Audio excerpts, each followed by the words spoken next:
ಚೈತ್ರ ಕುಂದಾಪುರ ಆಗಿ big boss ಮನೆಗೆ entry ಕೊಟ್ರಿ. ಚೈತ್ರಕ್ಕಾಗಿ ಕರ್ನಾಟಕದ ಎಲ್ಲ ಅಣ್ಣ ತಮ್ಮಂದಿರ ಒಂದು ಪ್ರೀತಿಯನ್ನ ಗಳಿಸಿದ್ರಿ. ಸೊ ಹೇಗಿತ್ತು ಆ ಒಂದು ಫೀಲಿಂಗ್ಸ್, ಆ ವೈಬ್ಸ್ ಎಲ್ಲಾನು?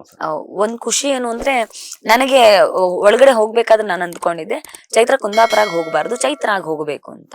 ಅದಕ್ಕೆ ತಕ್ಕ ಹಾಗೆ ತಂಡವು ಅದೇ ತರ ನಡ್ಸ್ಕೊಳ್ತು.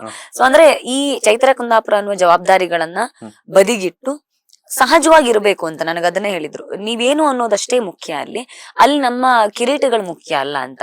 ತುಂಬಾ ಜನ ಸೆಲೆಬ್ರಿಟಿಗಳು ಬರೋ ಕಾರಣಕ್ಕೆ ಅದೆಲ್ಲವನ್ನ ಬದಿಗಿಟ್ಟು ಬರ್ಬೇಕು ಅನ್ನೋ ಯೋಚನೆ ಇತ್ತು. ಚೈತ್ರಾಗ್ ಒಳಗಡೆ ಹೋದೆ. ಹೊರಗಡೆ ನಮ್ ಕಾರ್ಯಕರ್ತರು, ನಮ್ ಸಂಘಟನೆಯವರು, ನನಗಿಂತ ವಯಸ್ಸಲ್ಲಿ ದೊಡ್ಡವರು, ನನ್ನ ಅಕ್ಕ ಅಂತ ಕರೆಯೋರು, ಅದು ನನ್ನ ವರ್ಗ, ನನ್ನ ಸೈದ್ಧಾಂತಿಕ ವಲಯ ಕರಿತಿದ್ದಂತ ಹೆಸರದು ಚೈತ್ರಕ್ಕ ಅನ್ನೋದು. ಒಳಗಡೆ ಹೋದಾಗ ನಾನ್ ಯಾರತ್ರನೂ ಕೇಳಿಯೇ ಇರ್ಲಿಲ್ಲ, ನಾನ್ ಚೈತ್ರಕಾಂತ್ ಕರೀರಿ ಅಂತ ಯಾರು ಕೇಳಿರ್ಲಿಲ್ಲ. ಅದು ಸಹಜವಾಗಿ ನನಗಿಂತ ವಯಸ್ಸಲ್ಲಿ ದೊಡ್ಡವರೇ ಚೈತ್ರಕಾಂತ್ ಕರೆಯೋದಕ್ ಪ್ರಾರಂಭ ಮಾಡಿದ್ರು. ಒಬ್ರು ಪ್ರಾರಂಭ ಮಾಡಿದ ಮೊದಲಿಗೆ ತ್ರಿವಿಕ್ರಮಣ್ಣ ಮತ್ತೆ ಮಂಜಣ್ಣ ಶುರು ಮಾಡಿದ್ದು. ಅವ್ರಿಗೆ ಮಾತ್ರ ಗೊತ್ತಿತ್ತು, ನಾನು ನನ್ ಬಗ್ಗೆ ಗೊತ್ತಿತ್ತು, ನನ್ ಭಾಷಣಗಳು ಮತ್ತೊಂದ್ ಗೊತ್ತಿದ್ದು ಅವ್ರಿಗೆ ಮಾತ್ರ. ತ್ರಿವಿಕ್ರಮಣ್ಣಗೆ, ಮಂಜಣ್ಣಗೆ, ಜಗದೀಶ್ ಲಾಯರ್ಗೆ ಮಾತ್ರ ಗೊತ್ತಿತ್ತು.